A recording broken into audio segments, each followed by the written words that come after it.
Joe. Your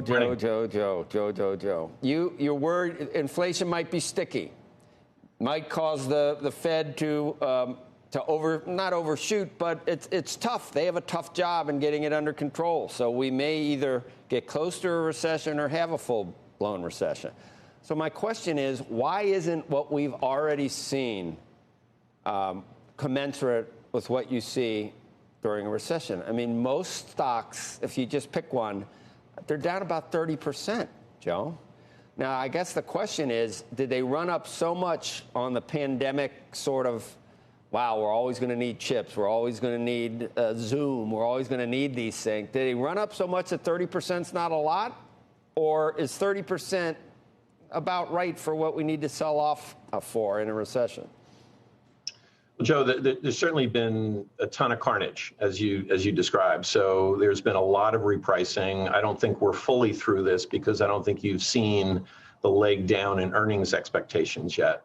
And I think that's why the second quarter earnings is going to be a very important one. Not so much the numbers that companies are reporting, because the numbers they'll report are going to be okay. You know, they're going to be up sort of mid-single digits. I think it's going to be far more important to hear the guidance they provide for the second half of the year. So whether it's like J&J that you just talked about or other companies, you know, their sense of what the second half and beyond is going to look like, I think is going to be an important driver of the market. And we think there's still, given the very tight financial conditions and tighter financial conditions that are coming, that's going to put more pressure on companies, both top line and bottom line, that, you know, will end up with earnings revisions coming down, you know, meaningfully over the course of the next couple of quarters. Well, let me ask you this, Joe. The type of market action we see for the next 6 months or so, do you see it as sort of backing and filling and churning around and responding to this tough environment you're talking about, the volatility? Because people already know all the things you just said.